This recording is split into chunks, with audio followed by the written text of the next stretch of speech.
They took the codes! AMD is the victim of theft. A most dastardly crime. Sucks when it happens to you. And I'm speaking sarcastically like this because it's actually probably not that big of a deal. You see, back in December, a hacker was reportedly able to steal part of the source code for AMD's Navi 10 and 12 GPUs, as well as the RDNA 2-based graphics chips that will be used in the upcoming Xbox Series X and PS5. The hacker posted the info to GitHub before AMD was able to take it down with a DMCA request. So what could a potential bad guy do with this leaked info? Well, you can't really reverse engineer a competing GPU. The only real downside to all this is the possibility that a security exploit could be discovered in the code. But since AMD knows about the hack, well, let's just say this isn't something to scream about in the streets, because you shouldn't be on the streets at all. Yeah. You should be inside. Come on. Enough is enough, Daryl. Game streaming is on the rise, but if any iOS users are looking to try it, they'll be in for some disappointment, as usual. Apparently, the guidelines for Apple's App Store prohibit services that rely on streaming from the cloud, so the apps for PlayStation Now, Google Stadia, and GeForce Now are all not allowed. Project xCloud, though, is currently undergoing a very limited test on iOS right now, but you can only play one game. The Halo Master Chief Collection. What a game it is. Of course, if you want to sign up for a locally based game subscription service with Apple, well, Apple Arcade has everything you might want. I hear it's just stupendous. Let's hope Apple gets into the same spirit as other companies who are making services free and collaborating during this pandemic. Come on, Tim, share the love. Take down the walls to your garden. Let me frolic in your garden freely. Let my dog poop in your garden.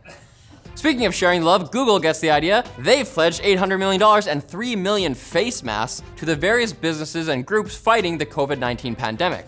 And Google's health-based sister company, Verily, has just opened a free drive-thru testing facility, actually, many of them, in California. To be fair, Apple just launched a COVID screening app and website themselves, and the teleprompter's going so fast that I just can't keep up. As for other free stuff, Plex is making some live TV channels available for free for 3 months. Comcast and Verizon are giving away some on-demand content. Healthcare workers in Boston, Chicago, and New York can get a free bike share pass from Lyft for 30 days. And Apple, again, is also extending the free trial for Final Cut Pro X and Logic Pro X to 90 days. Now it's time for the Quick Bits, brought to you by iFixit, because their parts and tools make it affordable to fix or upgrade your consoles, even your Nintendo Switch, instead of just throwing them in the trash and buying another one.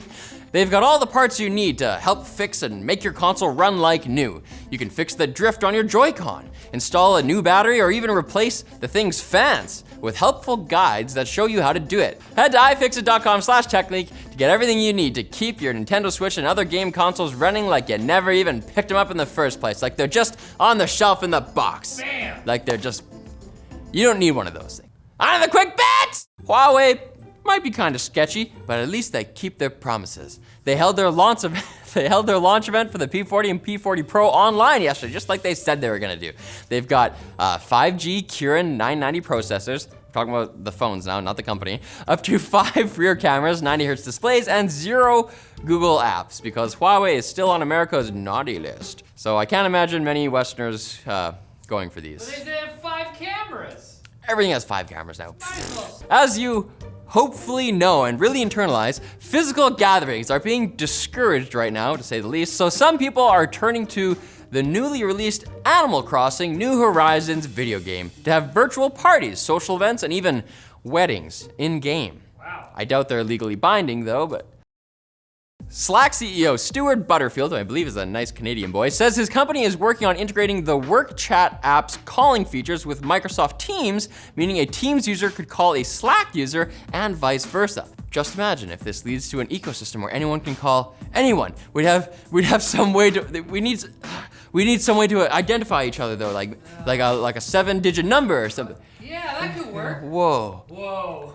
And if you don't answer it when they call you, you can have a machine that lets you record a voice. Select Tesla vehicles can now detect and stop at red lights when using autopilot, which is a sight better than a lot of people from Surrey can do. Hey. We're not quite in the timeline where Tesla has 1 million robotaxis on the street as Elon Musk promised, and we're not even close to the one where they transform into alien fighting robots. So obviously, still a lot of work to do, but this is a good first step. Yeah. And a Californian man has been arrested for advertising a cure for COVID-19 in both pill and injectable form. He allegedly also claimed that former basketball star Magic Johnson was on his company's board. People, I'm here to say that we don't have a tested vaccine yet, and when we do, Magic Johnson will almost certainly not be involved, although he is a very nice gentleman. I know that it's time to kill this episode, so that's what we'll do. Come back on Monday for more tech news from an episode that's alive. And who knows, maybe this whole thing will sort itself out by then. But this episode will still be dead. No zombie episodes. Once you're dead, you're dead.